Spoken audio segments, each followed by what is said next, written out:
98, 99. At 100, it's when it starts throttling back. Oh, look, we got some hundreds there.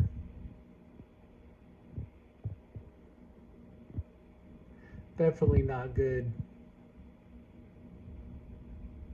Core 3, Core 5 went to 100.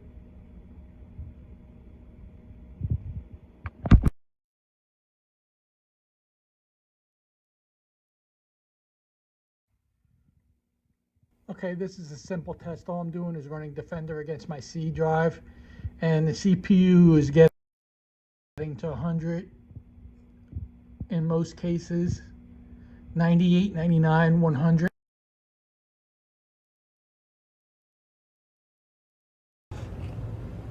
Okay, I got these on sale at Amazon. The Hyper 212 EVO version 2 was only $18 with the mail-in rebate. This one was, I forget what it was, $24 maybe with the mail-in rebate. I'm not sure, I'll have to look it up. This one was $38 on Amazon. I'm going to be using this one most likely because it could use the existing backplate in a CyberPower machine. These two have a backplate that have screws sticking out of it, and the one that's in the CyberPower machine right now is 3M to the back of the motherboard. I really don't want to remove that if I don't have to. I have a way to remove it, but I really don't want to mess with that. And this is supposed to be a better fan than both of these, or at least this one. I'm not sure about this one, but this one gets better ratings on a couple of sites, and I think this is the way I want to go.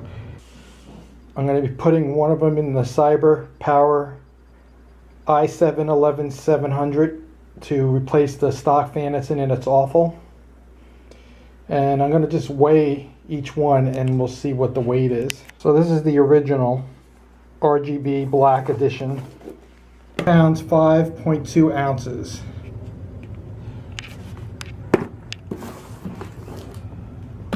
The Hyper 212 EVO version 2, 2 pounds, 2.7 ounces, so it's a little lighter. And this is the Aric Freezer 34,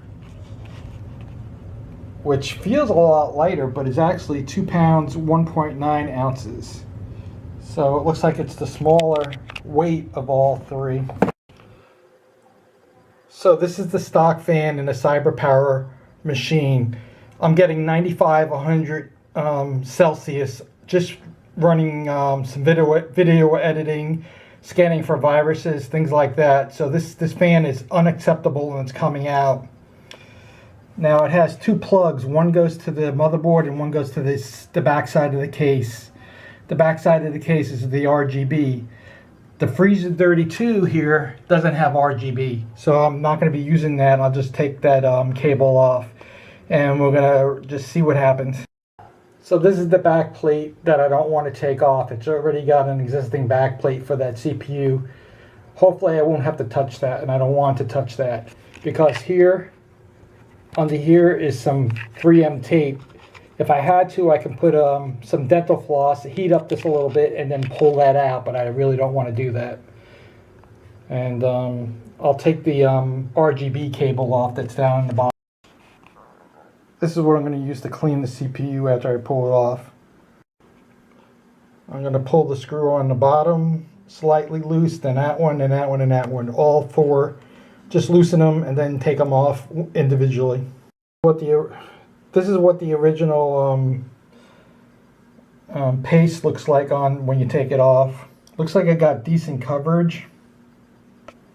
Show you that the screw bases in the existing backplane for the original system are flush to the motherboard.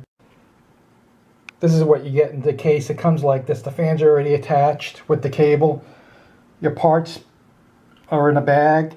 This is the backplane. Notice how it doesn't have the spikes sticking up, the screws. It's just basically a flush installation like we have now, so it should be compatible, hopefully. And then you get two cards.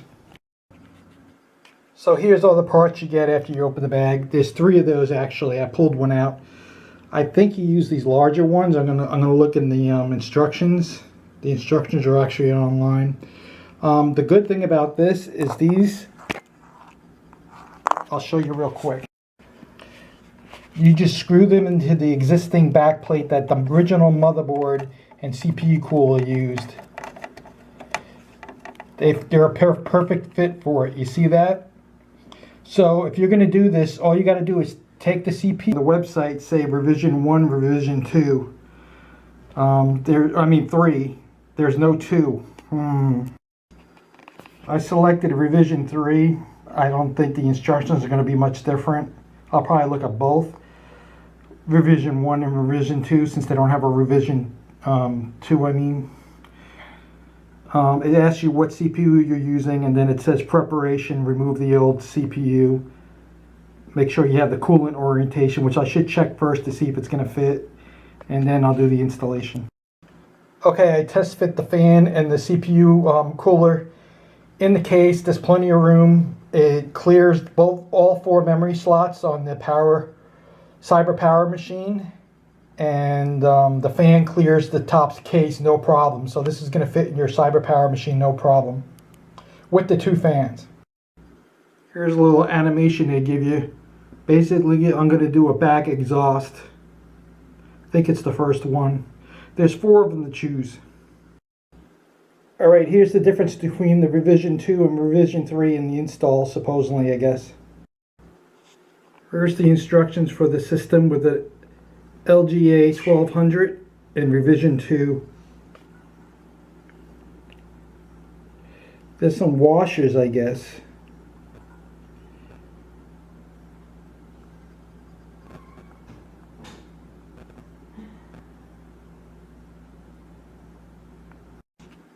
Okay, basically they tell you in this little animation to put the washers on first.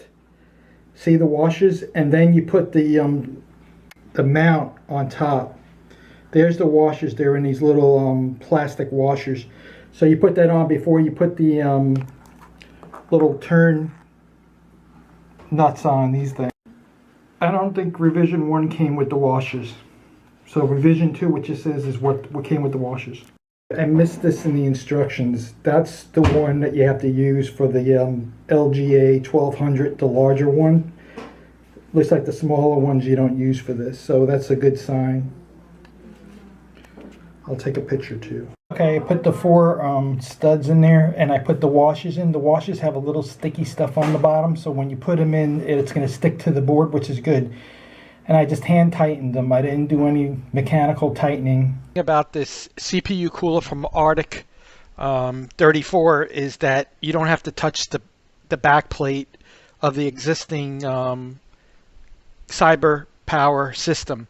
Is just wipe the material off, and then at the end I'll use the alcohol on it. Alright, they have instructions on YouTube by Aric, and the guy put a whole bunch of the paste on the actual heater core, but in the instructions on site online that they give you, there's only a dot in the middle, which is what I'm going to be doing. I'm going to put a small pea size, maybe a little smaller than a pea, dot in the center of the CPU. Alright, I put a little too much, but that's fine. Okay, the next part is to put these plates on. I'm going to look at the instructions on how to do that. I wanted to let you know that you should probably take a picture of the side view of this and see how the spring is holding the fans on, because you're going to have to take those fans off soon. Okay, this part is pretty simple. There's a little slot, so you make sure that you put the device in there correctly. I'm going to look at the instructions, make sure I'm doing it right. Okay, to get those things on, those mounts on, you had to take the fans off. The fans aren't easy to take off. Okay, one thing you don't want to forget is to take this plastic thing off the heater core, because guess what I did? That's what I did. Okay, I got it in here, and I'm going to just tighten the screws counter. One on this side, one on the top. One on the top, one on the bottom. And I'm just going to tighten it slowly each turn. Maybe one turn of the screwdriver each time, and just keep going back and forth until I think it's settled. Alright, it's in there good. I just tightened it till it stopped turning. I didn't over tighten it, hopefully. Putting the fans on now. The fans are going to be trouble, I think. And by the way, I have my video card moved to the third slot, and it gives me a lot more room to work in here. I wanted to show you the fan. See how there's a sticker on this side and there's none on this side? The sticker is going to be facing to the right of the memory. That way it comes in and flows out like that. Alright, on that emblem on the fan, there's a little sticky clear plastic coating. You could just pull it off. It'll be hard to get off later, so I'll do it now. Okay, I got the one on the right side in. Start from this side. It's the hardest side. At first I didn't think I got this in, but I got the other side in properly. And make sure that these are both facing this direction to the right. So the next one will come in the same way as this one is. You want the airflow going out. Make sure this cable is in the slot here. It pops out. You want to be flush with the cable. Alright, I got both of them in there. Okay, I'm running FurMark right now. It's running the CPU at 100%. And so far we're getting the highest is 70C. On the CPU we were getting 95-100 before I switched out the cooler. FurMark's pretty aggressive as far as pushing that CPU to the limit of 100%. So you're seeing that I'm getting the most 70 degrees. This has been running for about 20 minutes now too. I was getting 90, 100. So this CPU cooler brought it down 30 degrees from the stock CPU cooler that came with the CyberPower machine. I'm also going to do a video at the same time and see what happens. We're running this FurMark at full intensity now. It's doing really well. I mean, we're at 100% here. You could see on the task manager.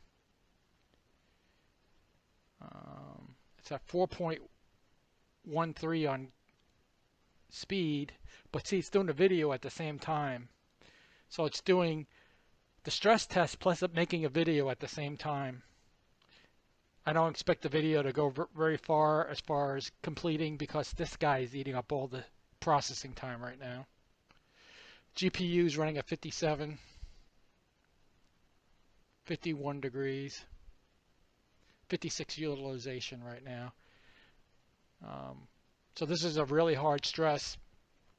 I could even throw in this. How about let's do a virus scan at the same time on C drive. And that thing usually pings it to 100 degrees right there alone, that guy. And look, our CPU is not even feeling it.